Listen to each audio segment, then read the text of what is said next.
Hi, my name is Mrs. Ogg, and I direct symphonic choir, and I also teach first period fundamentals of music class. I earned my bachelor's degree at Otterbein University and my master's degree at Capital University, and I'm getting ready to start my 14th year of teaching. I currently live in Lancaster with my husband and our cat, Miles.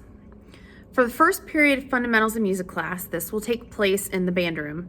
We'll cover several topics this year, including some theory or written music, and we'll study some music history. We'll also do some listening activities and class projects.